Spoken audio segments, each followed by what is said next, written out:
오늘은 요한 2서입니다. 저자는 처음 기록한 것처럼 장로라고 되어 있습니다. 이는 사도 요한을 가리킵니다.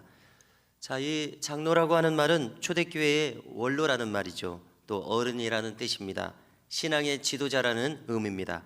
말씀을 가르치고 교회를 다스리는 분을 가리킵니다. 헬라어 원어를 찾아보면 프레스비테로라는 말을 씁니다. 여기에서 영어의 프레스비테리가 나왔습니다. 장로라는 뜻인데요. 그래서 장로교를 영어로 프레스비테리안 처치라고 합니다. 그래서 우리는 이 장로라는 말을 썼던 사도 요한, 또 사도 베드로도 자신을 장로라고 불렀습니다. 그래서 이 두 분으로부터 장로의 역할을, 본래 역할을 찾아볼 수 있습니다. 그러면 장로는 무슨 뜻이고 무슨 역할입니까? 조금 전에 언급처럼 말씀을 가르치는 교사, 말씀의 선생님인 것을 알 수 있습니다. 또 교회를 다스리는 어른입니다. 영적 권위자입니다. 그래서 이것을 적용해서 장로교라는 이름을 붙여서 교단을 형성한 것이죠. 존 칼빈이 장로교단을 세웠는데요. 그래서 헌법에 장로를 정의하기를 바로 조금 전에 살핀 그 의미대로 정의를 했습니다. 그래서 또 역할을 분담해서 분류해서 설명합니다. 그래서 우리 교단 헌법에도 장로에는 목사와 장로가 있다 이렇게 분류를 해줍니다. 그래서 목사는 무슨 역할인가? 말씀을 가르치는 역할입니다. 그리고 동시에 칠이 교회를 다스린다는 뜻이죠. 바르게 다스리고 세운다는 뜻입니다. 목사 역할은 그것이고 장로는 칠이만을 담당한다 이렇게 명시하여 분류를 했습니다. 그래서 우리는 이 장로교 체제에 성경적 근거가 있음을 이렇게 확인할 수가 있는 겁니다. 이제 내용을 계속 진행해서 이 요한일서를 쓴 목적은 요한 1서와 똑같습니다. 계명이니 사랑이니 진리니 하는 말들이 어제까지 살핀 요한 1서에 나오는 그대로 여기 나오고 있어서 요한 2서의 목적도 요한 1서와 같고 저자도 사도 요한 같습니다. 사도 요한이 섬기는 교회와 관련된 이 도시들의 교회가 있었습니다. 그래서 우리는 이 소아시아, 오늘날의 튀르키예 지역을 주도하는 도시들이 서쪽에 있었고요.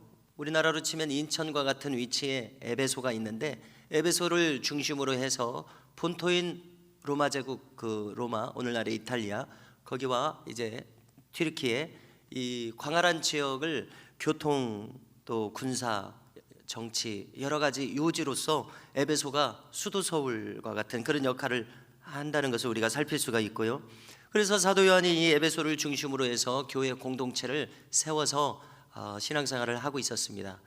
그리고 이제 중심 도시니까 그 주변에 소아시아 7교회 같은 주변 도시들에 이 사도 요한이 주도하는 교회 공동체가 세워져 있었다. 우리는 이렇게 말할 수가 있습니다. 전국적으로 대한예수교 장로교 교회들이 광범위하게 있는 것과 똑같은 것이죠.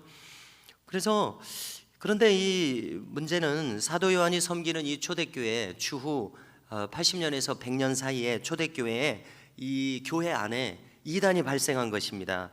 그 이단은 어제도 나눴습니다마는 예수님이 육체를 입고 오신, 예수님의 몸에 물이 흐르고 피가 흐르고 손에 보이는 육신을 가지신 것을 부인하는 이단이 생겨났습니다. 이것은 영적인 것만 높이는 영지주의 그런 계통의 영향이 있었습니다. 그래서 가현설 이단이라고 합니다. 실제로 하나님께서 이 육신을 입어서 예수님처럼 막 30년, 33년 이렇게 사신 것이 아니다. 공생애 동안만 잠깐만 하나님이 오셔서 결합하셔서 이런 식으로 설명을 하는 거예요. 그러니까 성경 그대로 예수님의 본 모습 그대로 설명하지 않는 것입니다. 무엇인가 거기다가 가미를 하고 무엇인가 사람 머릿속에서 생각해낸 것을 여기다 추가한 것입니다. 그래서 이 요한 공동체, 예배 공동체 안에 이단이 발생했습니다. 한마디로 예수님의 육체로 오신 것을 부정하는 이단입니다. 인성을 부정하는 이단입니다. 이렇게 이단은 예수님에 대해서 훼손을 합니다. 예수님에 대해서 잘못된 입장을 가집니다. 예수님에 대해서 뭔가 이야기를 막 꾸며냅니다. 이단의 특징입니다. 이렇게 이단들은 대범하다고 해야 됩니까? 뭐라고 해야 됩니까? 비진리를 잘도 꾸며냅니다. 우리 이슬람의 마호메트처럼요, 신천지의 이만희처럼요. 성경에서 이렇게 출발한 이단들이 대단히 많습니다. 자, 다시 한번 요약해서 분류하면은 예수님 자체를 부정하는 이단, 예수님을 자기 이 교주가 예수님은 불완전하다, 내가 그것을 완성했다. 누굽니까? 통일교 문선명 같은 사람들이죠. 내가 그를 대체했다, 내가 더 완벽하게 역할을 수행했다. 예수님을 대체하는 이단, 이렇게 모두가 예수님을 훼손합니다. 이단의 요약은 그것입니다. 가연설 이단도 마찬가지라고 말씀을 드렸습니다. 예수님을 흠집을 내는 것입니다. 그런데 대범하게도 이 사람들이 대범하다고 해야 됩니까? 뻔뻔하다고 해야 됩니까? 자기 머릿속에서 나온 것을 여기다 가미해서 설명을 하는 겁니다. 정말 너무 놀라운 일이죠. 그래서 교회를 파괴합니다. 사람들을 미혹시켜서 진리에서 떠나게 만듭니다. 대단히 안타까운 일입니다. 그런데 이 대놓고 속이려고 하는 이 이단들이 교회를 어지럽힌다는 사실입니다. 성도를 미혹시킵니다. 이런 우려 속에서 사도 요한은 자기가 섬기는 교회 공동체를 지키기 위해서 요한 1서를 썼습니다. 요한 2서를 썼습니다. 요한 3서를 쓰고 있습니다. 오늘 본문에서 핵심적으로 두 단어를 고르게 되면 진리와 사랑을 고르게 됩니다. 한마디로 사도 요한은 이 짧은 서신에서 여러분들은 진리 위에 확고히 서라, 이겁니다. 그리고 서로 사랑해야 된다. 우리가 서로 사랑해야 된다. 우리가 받은 계명은 이것뿐이다. 주님의 말씀도 마찬가지셨죠. 주님의 말씀이 떠올랐습니다. 요한복음 13장 35절을 읽어드리겠습니다.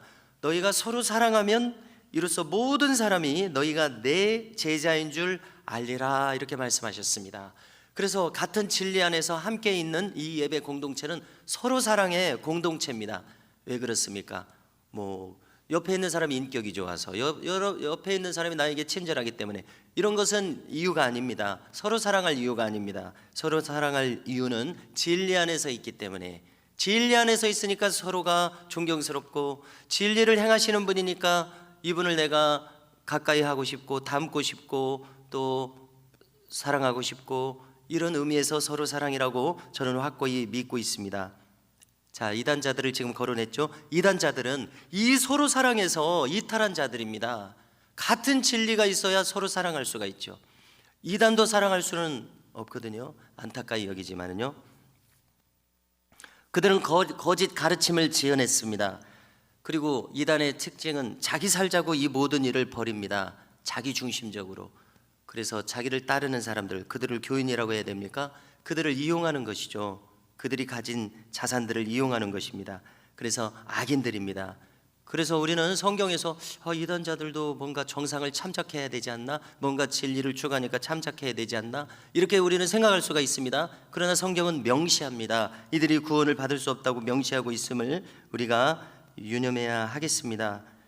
그래서 이 악인들이 교회를 무너뜨리기 위해서 도시마다 다니면서 사도 요한의 교회 공동체를 넘보고 있습니다. 그래서 거짓 선생들을 주의하라고 계속 이야기합니다. 교회에서 나간 이단자들이 도시마다 다니면서 우리 같이 신앙생활 하지 않았느냐, 이렇게 하면서 말씀을 전할 기회를 얻어서 이단을 퍼뜨리는 것이죠. 그 가정집마다 머무르면서 이단을 퍼뜨립니다. 이것이 요한 공동체가 당면한 큰 문제였습니다. 그래서 요한은 오늘 이 짧은 서신에서도 진리를 아주 강조하고 있습니다. 사랑을 강조하고 있습니다. 진리에 확고히 서 있어라. 우리 안에 서로 사랑으로 하나됨을 지켜야 된다. 진리의 하나됨을 지키기 위한 서로 사랑입니다. 진리와 함께하는 하나됨입니다. 그래서 저들이 틈타지 못하게, 기회를 엿보지 못하게 하자, 이런 이야기입니다.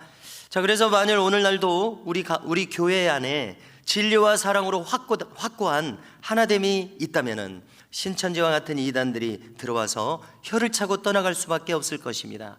어떤 교회는 아주 틈이 많은 교회가 있을 것입니다. 그러나 어떤 교회는 와서 교회 분위기를 보니까 자기들이 한 발짝도 내디지 못해요. 너무나 진리 안에 확고히 서서 한 마음 한 몸이 한 영이 되어 있기 때문에 그렇습니다. 우리 교회가 그와 같기를 원합니다. 사도 요한이 이것을 지금 강조하고 있는 겁니다. 진리를 강조하고 사랑을 강조하면서 이단이 틈타지 못하는, 이단이 감히 한 발짝도 들여놓지 못하는 그런 교회로 섭시다, 이런 이야기입니다. 4절에서 이야기합니다. 너희 중에서 진리를 행하는 자를 보니 내가 심히 기쁘도다. 기쁘다고 이야기합니다. 진리 안에 있으니까요. 그래서 목회자의 기쁨이 어디 있겠습니까? 성도들을 이렇게 뵐 때, 진리 안에 견고히 서 있는 여러 면면을 볼 때 목회자는 기쁠 수밖에 없죠. 반대로 목회자가 언제 슬프겠습니까?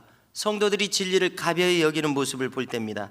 진리를 위해서 자신을 다 바치지 않을 때 안타까운 마음이 일어납니다. 이단자들은 교회 공동체를 떠나갔습니다. 왜입니까? 한마디로 말해서 한 진리가 아니기 때문입니다. 한 영이 아니기 때문에 그렇습니다. 똑같은 예수님을 믿는 것이 아니기 때문입니다. 그래서 저들은 서로 사랑에 해당이 안 됩니다. 저들이 먼저 이 사랑 안에서 떠나갔잖아요. 그렇습니다. 마찬가지로 교회를 한번 보십시오. 교회는 한 예수님을 모시고 한 사랑의 공동체를 이뤄야 합니다. 이 안에서 이견이 있을 수가 없습니다. 이견이 있다면 무엇인가 한 영에서 벗어난 것입니다. 같지 않기 때문에 지금 벗어난 것 아닙니까? 우리는 어제 그제도 살폈듯이 어둠과 빛이 공존할 수 없는 것처럼 뚜렷하고 분명한 진리에서 하나됨의 사랑 안에서 비진리, 불순함 이런 것들은 드러날 수밖에 없습니다. 어둠이 드러날 수밖에, 티가 날 수밖에 없는 것처럼요. 오늘 본문에서 사도 요한의 진리관은 참 선명합니다. 사랑이라고 한 건 뭐냐? 그분의 계명을 지키는 것이다. 요한 1서에서도 이야기했었죠. 사랑이란 그분의 계명을 지키는 것이다. 하나님 사랑, 이웃 사랑이 거기서 출발합니다. 그래서 여러분들은 그 안에서 행하라. 계명 안에서. 계명이 곧 사랑이요, 사랑이란 그 안에 머물러 있는 것이다. 교회 공동체란 바로 그 사랑 안에서 하나님을 그렇게 사랑하고 계명을 사랑하고 같은 뜻에서 형제를 사랑하고, 이것이 교회다. 이것이 신자의 서로 사랑이다. 이렇게 요한은 오늘 확고하게 말하고 있습니다. 성도 여러분, 우리도 오늘 이 요한의 교훈대로 이 진리와 이 사랑 안에서 행하실 수 있기를 주님의 이름으로 축복합니다.